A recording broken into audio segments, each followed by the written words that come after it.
Αλλάζουμε κλίμα από την συναισθαλμένη Μαρία στη σειρά «Το νησί». Η νεαρή ηθοποιός Γιούλικα Σκαφιδά μεταμορφώνεται σε μια δυναμική μοναχική γυναίκα για τις ανάγκες ενός ψυχολογικού θρίλερ και μάλιστα διεθνούς κινηματογραφικής παραγωγής. Η Γιούλικα Σκαφιδά είναι η νεαρή ηθοποιός που έκλεψε τις εντυπώσεις με το απόλυτο gothic στυλ της στην κομμωδία Μαύρα Μεσάνυχτα και συγκίνησε το τηλεοπτικό κοινό με την ερμηνεία της στην επιτυχημένη ελληνική παραγωγή «Το νησί». Η Άννα καλά είναι? Από όσο ξέρω μια χαρά, γιατί?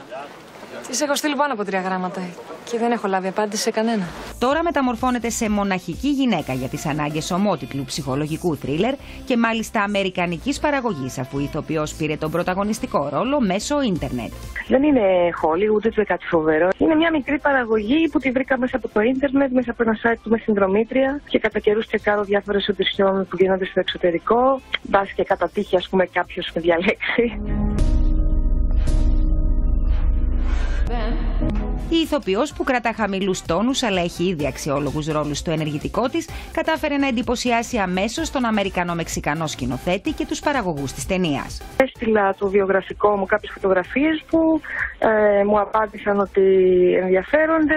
Πρέπει να του στείλω κάποια βίντεο με τις δουλειές μου. Μετά έφερα έναν άνθρωπο δικό τους εδώ να με δει. Είναι μια κοπέλα Ελληνίδα που την υιοθετεί σε μεγάλη ηλικία πια, μια πλούσια οικογένεια από την Αμερική. Και κάποια στιγμή αυτή η κοπέλα βρίσκει τους γονείς της δολοφονημένους. Και επειδή η αστυνομία δεν της δίνει πολύ σημασία, αναλαμβάνει να πάρει, ας πούμε, κατά κάποιο τρόπο τον νόμο στα χέρια της. Όμορφη είσαι πολύ. Ευχαριστώ. Κι εγώ είχα ζει, δεν απαντούσες τόσο καιρό στα γραμματά μου και πήγε το μυαλό μου στο κακό.